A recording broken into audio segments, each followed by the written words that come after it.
Indonesia में परवाज के दौरान दोनों पायलट एक एक करके सो गए, जिसके बाद तैयारे का रुख तब्दील हो गया, लेकिन खुशकिस्मती से तैयारा किसी बड़े हादसे से महफूज रहा। गैर मुल्की खबर रसां इदारे की रिपोर्ट के मुताबिक यह वाक़या 25 जनवरी 2024 को इस वक्त पेश आया जब बातिक एयरलाइंस की फ़्लाइट ID 6723 शुमाली इंडोनेशिया के इलाके सिलवेसी से दारुल हुकूमत जकार्ता जा रही थी।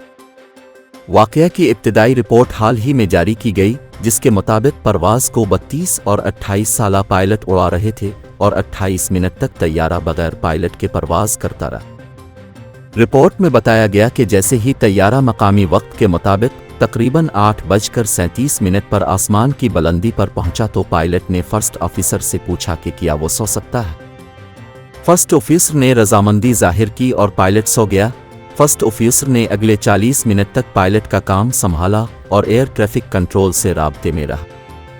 बाद अज़ां वो भी नादानिस्ता तौर पर सो गया, जिसके बाद उनका एयर ट्रैफिक कंट्रोल से राब्ता मुनक़ते हो गया और यूं 28 मिनट तक तैयारा बगैर पायलट के चलता रहा, जिसमें 153 मुसाफिर समेत अमले के 4 अफराद भी सवार थे। बताया गया कि जब पायलट की आंख खिली तो पता चला कि तैयारा दुरुस्त समत में नहीं है, जिसके बाद इसने साथी को उठाया और एयर ट्रैफिक कंट्रोल को जवाब दिया। उन्होंने जवाब पेश किया कि उनके रेडियो में कुछ मसला हो गया था, जिसकी वजह से वो जवाब नहीं दे सके।